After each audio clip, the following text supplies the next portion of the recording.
अरे हमें ये मानव जन्म मिला है, लाखों जन्मों के बाद में ये मानव काया मिलती है हमको। कितने लाखों जन्मों के बाद ये मानव काया मिली है, और इस मानव शरीर को हम व्यर्थ में गवा रहे हैं, व्यर्थ में गवा रहे हैं। कभी हम ये नहीं सोचते कि इसकी मुक्ति या मोक्ष का कोई रास्ता ढूंढ लें।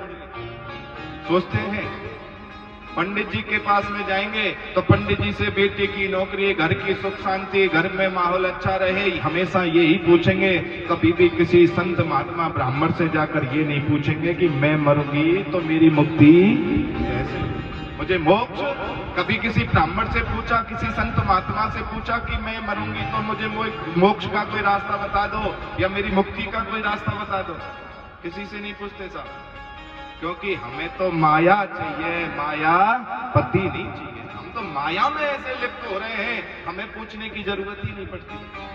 जो संसार का असत्य है उसकी ओर हम भाग रहे हैं, और जो संसार में सत्य है उसकी कोई चिंता नहीं कर भी नहीं। मकान झूठा हो सकता है, संतान हो या ना हो झूठी हो सकती है, बच्चे पढ़े लिखे या ना पढ़े लिखे झूठा हो सकता है, पर एक ना एक दिन तुम्हें मरना है। मृत्यु कभी झूठी नहीं हो सकती। बोल दो हर हर महादेव। मृत्यु कभी झूठी नहीं हो सकती, और जो सत्य है उसकी हम कभी चिंता नहीं कर रहे, और जो असत्य है हम उसकी ओर दौड़े जा रहे हैं। और ध्यान रखना, मुक्ति पाना आसान है, मुक्ति पाना आसान है। थोड़ा बहुत दान पुण्य करोगे, कहीं जाकर जो है तुम कोई सत्कर्म कर दोगे, या कहीं भगवान का थोड़ा बहुत स्मरण कर लोगे, मुक्ति तो मिल जाएगी, पर मोक्ष नहीं मिलेगा। मुक्ति और मोक्ष ये दो अलग पहलू हैं साहब। मुक्ति अलग है और मोक्ष अलग है। मुक्ति पाना फिर भी आसान है, और मुक्ति से क्या होगा? मुक्ति किसे कहते हैं?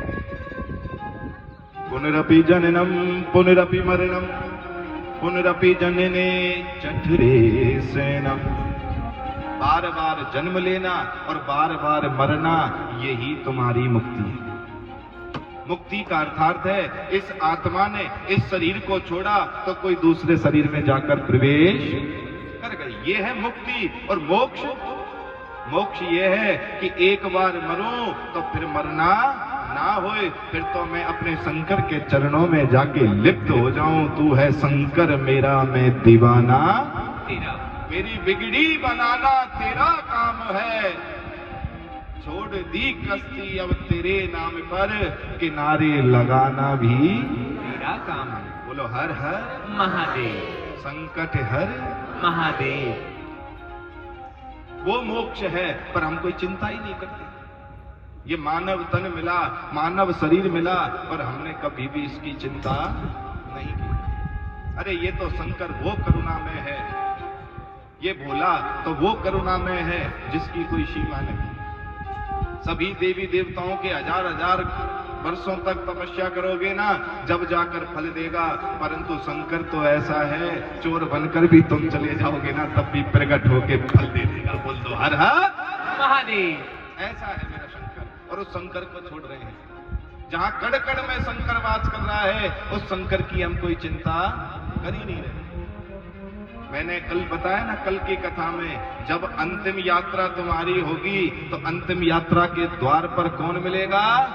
वो शंकर ऐसे हाथ फैलाए मिलेगा, आजा बेटा मैं तेरे ही इंतजार में हूं। अगर आप भजन नहीं करोगे जी जियो, तो शंकर कहेगा कि तू अब भूत प्रेत की लिस्ट में जा। बोल दो हर हर महादेव। इसीलिए मैं बार बार कहता हूं कि शंकर की पूजा करोगे तो ही राम मिलेगा, शंकर की पूजा करोगे तो ही कृष्ण मिलेगा। बिना शंकर के तो राम और कृष्ण भी नहीं मिलेंगे। और ये तो करुणा में है शंकर भगवान।